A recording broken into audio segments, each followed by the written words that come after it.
Allô tout le monde! Donc, voici le fameux cours sur la santé et sécurité au travail. Mais premièrement, désolée pour les délais assez courts. Par contre, comme je vous ai mentionné cette semaine un peu plus tôt au cours de relations de travail, en fait, ce cours-ci a pour but de réviser un peu ce qui est à l'examen pour demain matin. En fait, on parle de deux choses. Étape numéro un, le suivi post-accident, qu'est-ce qu'on fait avec ça? Et deuxièmement, les fameux formulaires de réclamation, qu'est-ce qu'on fait avec ça? Qu'est-ce qu'on devrait faire? Et qu'est-ce qui pourrait être à l'examen de. Donc, sans plus tarder, je vais partager mon écran. Donc, je vais partager ça ici. Donc, me voici, me voilà. Donc, en présentation. Donc, étape numéro un. Ce qui est toujours important, comme on a mentionné, c'est qu'il y a toujours un correctif qu'on appelle à court terme. Donc, si quelqu'un, par exemple, tombait dans la cour d'école et qu'on se rendait compte qu'il y avait un trou dans l'asphalte, bien, l'étape numéro un, c'est de sécuriser ce trou-là. Pourquoi? Parce que si on attend que ça l'embarque dans un fameux processus plus long, de demander à un concierge de venir régler la situation, qui pourrait prendre 2 ou 3 jours, à ce moment-là, ça peut être trop long, il pourrait arriver d'autres accidents. Donc, étape numéro un, correctif à court terme. Est-ce qu'il y a quelque chose à court terme qu'on peut faire pour essayer d'éviter la situation? Et comme on dit, le but étant toujours ici de prévenir. Étape numéro 2, ben, tenir à jour le registre d'accident, notre fameuse Jocelyne, ou peu importe, secrétaire travaillant en temps partiel, travaillant au deuxième étage. Le registre en cas d'accident doit toujours être tenu à jour, donc c'est d'aller indiquer, s'assurer qui doit indiquer ça dans le fameux registre et quand est-ce que ça doit être fait. Donc, tenir le registre à jour pour les accidents. Qu'est-ce qu'on devrait y tenir? Bien, premièrement, la date de l'accident, le lieu de l'accident, les noms des personnes impliquées, secouristes, type de blessure. Est-ce que la personne a été transportée en ambulance ou est-ce que quelqu'un a dû l'amener à la clinique? Et finalement, quels sont les correctifs à apporter? Je vous montrerai un fameux document qu'on avait vu, là, qui était une de mes recommandations, qui est actuellement disponible sur Colnet par rapport à ça. Donc, un registre de l'accident, indiquer qu'un accident a eu lieu. Si vous vous souvenez bien, dans la présentation qu'on a faite ensemble dans la mise en situation, on a eu deux registres. Le premier registre étant un registre complet d'une liste, finalement, de tous les accidents qui ont eu lieu. Et par la suite, on a rempli un document d'accident plus complet qui, lui, on avait dit qu'on allait placer dans le dossier de notre employé, notre dossier d'employé. Donc, registre en cas d'accident, voici la version courte qu'on avait, qui est elle aussi disponible sur Colnet. En fait, c'est une version vraiment très simple, mais c'est plus facile comme ça pour les ressources humaines, pour la personne dans la coordination de la santé et sécurité au travail, de voir chacun des événements qui sont arrivés récemment et de voir si est-ce qu'il y a un correctif qui a été apporté, parce que les correctifs devraient toujours être reportés dans ces documents-là, et finalement, qui est la personne responsable. De ça pour s'assurer d'un fameux bon suivi. Donc, c'est pour ça que je ne vous fais pas de cours sur un suivi, pour la simple et bonne raison que ça fait actuellement 12 semaines. Aujourd'hui, c'est l'équivalent du cours numéro 13. Donc, ça fait 12 semaines que je vous répète la même chose, que le but étant toujours que la boucle se ferme. Si on y va, excusez-moi. OK. Donc, l'enquête, une fois que la personne est sécurisée, ou du moins que la poussière a commencé à retomber, le comité ou les personnes aux ressources humaines devraient commencer une forme d'enquête. Donc, dans ces enquêtes-là, bien, idéalement, c'est d'essayer de poser des questions. Je recommande toujours de mettre une ou maximum deux personnes en charge de cette enquête-là, dans le but d'essayer de concentrer le plus possible l'information. Donc, dans l'enquête, ce qu'on peut retrouver comme question, c'est qui était présent, comment ça s'est passé, est-ce que quelqu'un a une hypothèse, bref, prendre ces informations-là. Étape numéro 1, poser des questions. Étape numéro 2, par la suite, on peut commencer un certain processus de recherche ou d'embauche, de recherche ou de questionnement puis d'approbation qui vont finir par arriver dans un entonnoir de la situation, de ce qui est vraiment arrivé. Parfois, ça reste un peu nébuleux. Par contre, souvent, il nous reste une ou deux pistes de solutions à la fin, puis c'est sur ces pistes de solutions-là qu'on va travailler. Donc, dans l'enquête, on se demandait est-ce que tous les accidents doivent être enquêter? La réponse est non. Par contre, ce qui est important de comprendre, c'est que selon la fameuse théorie de Bird, pour un accident grave, il y en a eu 600 petits qui sont arrivés avant. Donc, ce qui est important, c'est d'essayer de régler le plus possible le bas de la pyramide, de l'épurer au maximum pour essayer de réduire les chances que ça arrive en haut de la pyramide, la fameuse un accident grave. Un accident grave, ça peut être quelqu'un qui, par exemple, se fracture une vertèbre dans le dos, il peut y avoir des décès, mais ça peut être aussi d'ordre psychologique. N'oubliez pas ça. Toujours très important. Le psychologique fait autant partie des accidents de travail, si c'est pas plus que les blessures physiques. Donc, dans l'enquête, voici un résumé de quelques étapes qu'on peut retrouver. Étape numéro 1, je recueille l'information. Qui, quoi, quand, où. Donc, on avait les fameuses 5 sous-tâches. Donc, l'individu, qui, en fait, pas l'individu, mais plutôt les individus. Qui était là? Qui a participé? Qui est arrivé sur les lieux? Qui a appelé l'ambulance? Bref, qui? Tâche, qu'est-ce que la personne était en train de faire? Qu'est-ce qu'elle aurait dû être en train de faire? Est-ce que la tâche a bien été effectuée? Le moment, donc, c'est oui, lundi, mardi, mercredi. Ça peut être AM, PM, soir, nuit. Mais en plus de ça, c'est important d'aller pousser plus loin que ça. La personne, elle revenait de pause. La personne partait en pause. La personne était à sa 63e heure de travail consécutif.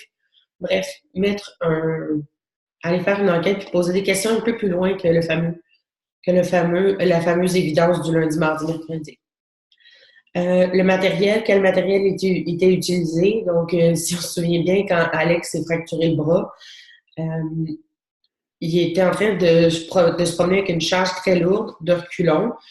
Donc, peut-être qu'à ce moment-là, il aurait peut-être dû être en train d'utiliser une autre forme de matériel. Donc, ce serait peut-être d'indiquer que ce matériel-là n'aurait pas été utilisé. Et finalement, l'environnement, qu'est-ce qui se trouvait autour? Donc, effectivement, dans le cas de la mise en situation qu'on a fait dans la classe, ce qu'on a vu, c'est que dans l'environnement, il y avait effectivement un conduit, une canalisation d'huile qui coulait, de la ventilation. Donc, effectuer des entrevues, poser des questions de façon isolée à chacune des personnes, parce que c'est pas vrai que les mêmes versions vont sortir partout. Il y a toujours des faits qui s'entrecoupent, mais on a des visions différentes, on a des mémoires différentes. Mais en plus de ça, on peut avoir une personne pourrait avoir une information qu'une autre n'aurait pas. Compiler et analyser l'information, donc prendre tout ça, cogiter ça, puis s'assurer de faire ressortir les grandes lignes, ou du moins les informations les plus importantes. Élaborer un rapport d'accident complet, donc qui est la version que je réviserai avec vous tantôt, et émettre des recommandations pour les correctifs. Donc ça, c'est le travail du comité de relations de travail. Pas de relations de travail de santé et sécurité. Et si jamais il n'y a pas de comité, à ce moment-là, ça devient l'emploi de quelqu'un aux ressources humaines. Donc, émettre des recommandations pour que des correctifs soient apportés, que ce soit dans l'usine, la bâtisse, sur les lieux de travail extérieurs, parce qu'on se souvient que le lieu de travail n'est pas nécessairement géré par vous. Par contre, il peut essayer d'avoir des correctifs ou des façons de prévenir les accidents quand même. Enquête, donc les types d'informations, un peu comme je les ai vus, les individus, moment, tâches, les environnements et finalement le matériel. Donc, vous avez une espèce d'aperçu ici de tout ce qui peut en faire partie. Ça peut toujours aller un peu plus large que ça. Si jamais vous voulez plus d'informations à titre personnel, il y a le document plus complet dans Colnet. Encore une fois, premièrement, on avait les types d'informations, donc les 5 grandes classes d'informations. Et maintenant, on a une espèce de descriptif officiel. Dans ce cas-ci, dans le guide qui est en référence, il utilise ces façons de décrire-là. Donc, l'agent causal, je m'amuse à dire que c'est comme dans les fameux jeux clous. Donc, agent causal, c'est le plancher, c'est Alex qui a glissé sur le plancher et s'est heurté le bras. Donc, ou s'est fracturé le bras, donc sur le plancher de l'entrée. Donc, agent causal, qu'est-ce qui a causé le tort. Donc, c'est la presse qui a écrasé une main.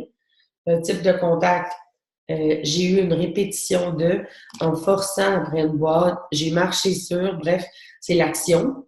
La nature, c'est je me suis coupée, j'ai eu une douleur dans le dos, j'ai une fracture, on a dû m'amputer, bref. On se comprend que ça peut être large là, comme approche, mais en gros, c'est la nature. Qu'est-ce que la personne a exactement? Siège de la lésion, encore une fois, dans les fameux documents dont je vous parle, il y a un bonhomme là, qui indique officiellement comment s'appelle chacune des régions. Donc, si vous travaillez dans une grande entreprise, ça va être intéressant de mettre en place ce genre de documentation-là pour qu'il y ait une certaine uniformité à travers l'appellation dans les documents. Donc, siège de la lésion. Siège, on parle vraiment de l'endroit de la lésion. Donc, jambes, genoux, dos. Excusez-moi, j'ai oublié de le corriger. Coude, œil, tête, pied, orteil. Si c'est l'orteil, quel orteil? De quel pied? Bref, essayez d'être le plus précis possible et le plus uniforme possible pour que ce soit plus facile éventuellement de faire un suivi sur la majorité des accidents pour essayer de les prévenir. Calendrier, pas un calendrier des accidents, mais plutôt un calendrier des priorités de correction qui peut être jumelé au calendrier de prévention qu'on avait vu dans la première partie du cours. Donc, quelles sont les priorités? On peut travailler entre autres avec un système ABCD, on peut travailler avec un système de couleurs, bref, il y a plein de systèmes qui peuvent être utilisés. Mais c'est important de comprendre que les priorités ne sont pas toutes égales. Et finalement, la disponibilité de la personne qui doit s'en charger. Donc, si on sait que, par exemple, la fin de l'année fiscale se fait jusqu'à la fin du mois d'avril, ben peut-être que les personnes qui vont travailler dans le département de comptabilité de votre entreprise ne seront pas disponibles pour cette période-là. Attendez peut-être au mois de mai ou juin ou avoir une accalmie pour leur attribuer des tâches. Le registre et le calendrier doivent être tenus à jour. Et là, quand je dis tenus à jour, c'est s'assurer que les tâches ont été faites et peut-être indiquer quand la tâche a été faite. Donc, peut-être avoir un système de la tâche est due pour être faite et finalement, on coche la tâche est faite. Sinon, ben, c'est important de reporter les tâches qui devaient être faites à un endroit approprié.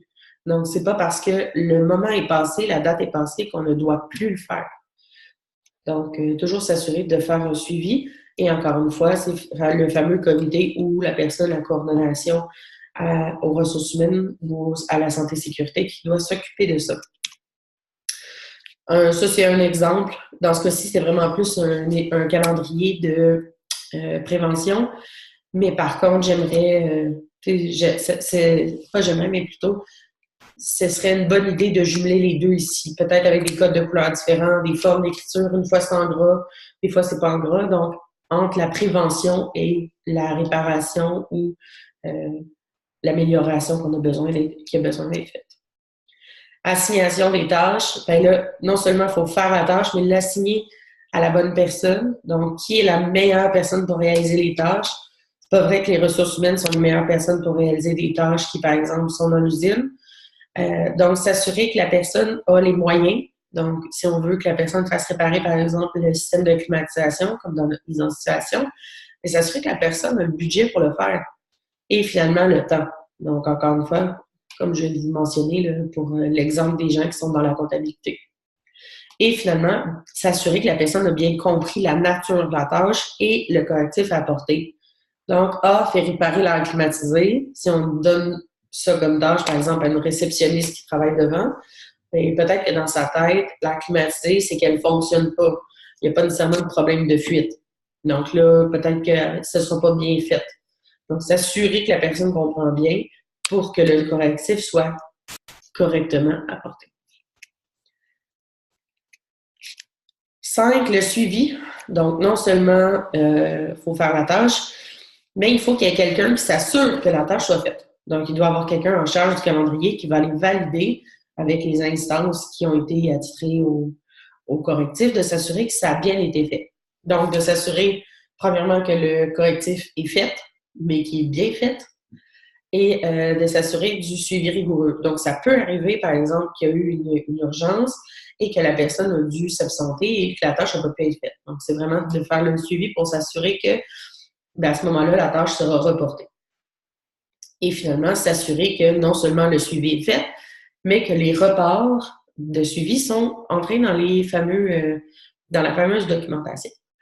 Dans le cas de l'accident de travail qu'on a causé en classe, on avait deux reports à faire. Donc, le premier étant dans le petit registre qui était la liste, et le deuxième serait dans le rapport d'accident complet qu'il y aurait eu à l'intérieur du dossier de la personne accidentée. Donc, dans le guide d'enquête, je vais changer ici un peu ce que je vous présente. Donc, le guide d'enquête, c'est ce qu'on retrouve ici, déjà disponible sur Colnet. J'ai pas le numéro de page, mais c'est l'annexe numéro 2. C'est un super exemple de comment faire un registre d'accident qui pourrait être déposé à l'intérieur du dossier de la personne. Donc, qui est la personne accidentée, l'accident a eu lieu, où, quand, comment, quelle est la blessure. Donc, encore une fois, on réutilise les mots nature, siège, agent causal et la sorte de contact. Description des personnes au premier secours. Qu'est-ce qui s'est passé? Comment ça s'est passé? Est-ce que les premiers secours étaient sur les lieux ou les premiers secours étaient en milieu hospitalier? Est-ce qu'il y a des faits spécifiques ou des correctifs effectués? Donc, à ce moment-là, quand on parlait du report dans le suivi tantôt, c'est ici qu'on pourrait le retrouver. Qui est l'accidenté, l'enquêteur, le secouriste, etc. Rapport d'enquête. Donc, le rapport d'enquête peut vous aider à guider l'enquête pour essayer de vous aider à poser les bonnes questions. Donc, encore une fois, qui est la personne accidentée. Horaire de travail. Quand est-ce que la personne était en train de travailler? J'ajouterais peut-être retour de pause ou juste avant une pause, avant ou après un dîner. Accident, jour, date, heure, date de l'arrêt, date prévue, bref, le plus d'informations possible. Blessure, un peu comme on retrouve un peu plus tôt ou dans le descriptif, un peu plus haut du même document. Donc, la blessure, où est-ce qu'elle se trouve? Le siège de la lésion. Donc, quel genre de blessure c'était et où est-ce qu'elle se trouve? Donc, la sorte de contact, elle s'est heurtée, elle a frappé, c'est une répétition. Et qu'est-ce qui a causé? Donc, elle a été heurtée au pied par un cylindre, par exemple. Témoins, est-ce qu'il y a eu des témoins oculaires? Y a-t-il eu d'autres formes de témoins qui étaient là? Les faits recueillis, donc idéalement, c'est d'être le plus factuel possible dans ce cas-ci et d'indiquer est-ce que c'est pour une analyse ou c'est un correctif. Donc, factuel, par exemple, environnement, tache d'huile au sol, ben, c'est pour un correctif. Alors que tâche est en train de lever une boîte de 52 livres, ce serait peut-être pour enquête. Sommaire de l'enquête, quelles sont les conclusions de l'enquête? Analyse, cause, recommandation. Donc, quelles ont été les recommandations officielles du comité ou de la personne aux ressources humaines qui devraient être reportées au calendrier à ce moment-ci? Donc, vous assurez que le suivi en chacune des étapes est vraiment bien fait pour que les efforts soient maximisés. Est-ce qu'il y aurait d'autres correctifs, remarques additionnelles, signatures, de tout ce beau monde-là? Par la suite, on est entré dans des fameux formulaires. Donc, le premier formulaire dont je voulais vous parler aujourd'hui, il y en a 4 que je vous révise avec vous. Donc, le premier, c'est le RTR ou le formulaire de réclamation du travailleur. Ce n'est pas à vous de le compléter en ressources humaines. Par contre, il y a toutes les chances du monde que vous ayez à aider la personne. Donc, si on reprend rapidement, les informations du travailleur, qui est-il, numéro d'assurance maladie, numéro d'assurance sociale, date de l'événement, quand est-ce que c'est arrivé, date de récidive ou de rechute. Est-ce que la personne a déjà eu, je fais ça dans une autre vie, un accident similaire et qu'on pourrait considérer cet accident-là comme étant une suite du premier. Par la suite, renseignements sur l'employeur. Où est-ce qu'a eu lieu l'accident? Ici, c'est une description de l'accident. Donc, par exemple, dans le cas d'Alex, ce serait je rentrais une boîte avec Rose, j'ai glissé et je suis tombée sur le coude. J'ai ressenti une douleur vive. Profession, métier. Donc, par exemple, j'étais journalier. Si je me souviens bien, Alex était conducteur ou opérateur de machinerie lourde. Est-ce que la personne a un arrêt de travail, oui ou non? Est-ce que la personne a un retour au travail ou une date de retour au travail prévue? Par la suite, renseignements nécessaires. Pourquoi on a besoin de savoir le statut matrimonial de la personne? Bien, en fait, c'est pour savoir si les prestations devraient être supplémentaires. Donc, par exemple, pour avoir un enfant ou une femme ou un homme à charge, c'est ici qu'on devrait l'indiquer. Le salaire, le revenu brut, n'oubliez pas brut, annuel. Une grosse différence entre brut et net.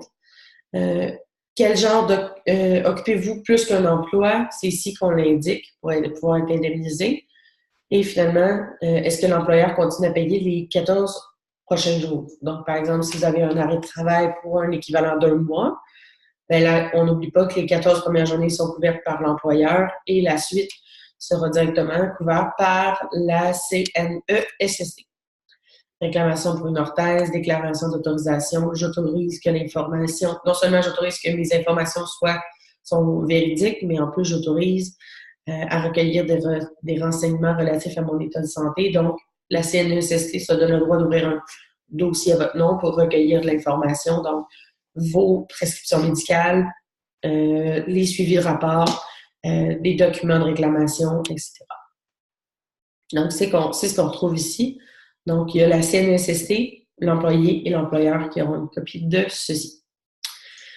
Par la suite, on a le fameux document d'assignation temporaire. Donc, le fameux document d'assignation temporaire, idéalement complété par l'employeur, toujours plus simple de cette façon-là, de pouvoir planifier le travail.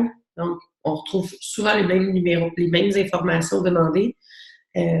Donc, ici, par contre, c'est emploi occupé au moment de la lésion. Donc, j'étais opérateur de machinerie lourde. Numéro, information sur l'employeur. Par la suite, C, nature de l'assignation temporaire. Donc, d'ici lundi prochain, pour une durée de 3 mois, je propose que Alex devienne secrétaire de direction. Description du poste, donc on va demander de répondre au téléphone, de gérer l'horaire du président, de s'assurer de gérer les rendez-vous, de déplacer les rendez-vous, de valider la présence du président, ça pourrait être, etc. Et finalement, nom de la personne qui rédige la description, donc dans ce cas-ci, moi, Joanie Pepin, coordonnatrice aux ressources humaines. Médecin, qui charge le travailleur. Donc, est-ce que le travailleur est raisonnablement en mesure d'accomplir le travail? Est-ce que Alex est capable, avec, par exemple, sa main droite, de répondre au téléphone et de prendre les notes? Ce travail crée-t-il un danger pour sa santé compte tenu de sa lésion? Donc, est-ce que ça lui cause un problème de faire ce travail-là? Et est-ce que ce travail-là est favorable à sa réadaptation? Donc, est-ce que ça va aider à améliorer sa situation? Commentaires en cas de besoin, médecin à charge, etc. Numéro de permis, signature. Ici, on a une copie pour la CNESST, une pour l'employé, une pour l'employeur et une pour le fameux médecin qui va en mettre une dans son dossier. Avant-dernier formulaire, demande de remboursement pour les employés, pour les employeurs, donc renseignements sur le travailleur, renseignements sur l'employeur, on continue comme ça. Renseignements sur la description de l'accident, donc quel était le lieu de travail, y a-t-il des témoins, y a-t-il des professionnels désignés de la santé, par exemple dans votre établissement. Décrivez l'événement et la version, selon la version du travailleur, donc selon le travailleur, il bougeait une boîte de 52 livres avec Rose et en reculant, il a glissé au sol, il est tombé, il s'est fracturé le bras, etc. Quel est le métier exercé à ce moment-là et la signature du travailleur pour valider l'information. Renseignements sur les retours au travail, détail des derniers jours travaillés, date de l'heure de retour, etc. Renseignements sur les calculs d'indemnisation. Donc, quel est le salaire brut? Cet emploi-là, c'était un emploi à temps plein, temps partiel, saisonnier, sur appel. Le format de rémunération qu'on retrouve juste ici. Donc, c'est un salaire annuel, c'est un salaire à commission, c'est un salaire horaire. et finalement l'ancienneté ou la date d'embauche là, de la personne. Calcul de remboursement des fameux 14 jours. Donc, par exemple, ça pourrait être 3 jours payables. Finalement, après 3 jours, la personne est revenue travailler et on fait le fameux calcul avec le 90%. Donc, continuez à cocher si jamais la personne, si vous avez continué, si vous continuez à payer la personne après les 14 jours, pourquoi vous le feriez? En fait, c'est qu'il y a parfois des assurances qui vous permettent de le faire. Puis parfois, c'est dans la convention collective de dire que c'est l'employeur qui paye.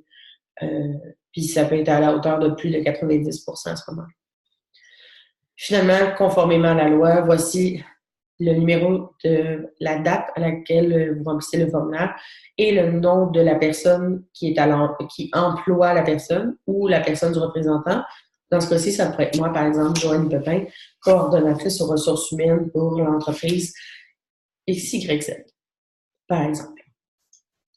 Et finalement, le dernier, non le moindre, ce que j'appelle le rapport final, c'est un rapport rempli par le médecin qui sert à faire la consolidation. Consolidation, on s'en souvient, ça veut dire clore le dossier, que ce soit que la personne ait des lésions ou non. Donc, c'est pour fermer le dossier quand il y a un état de stabilité.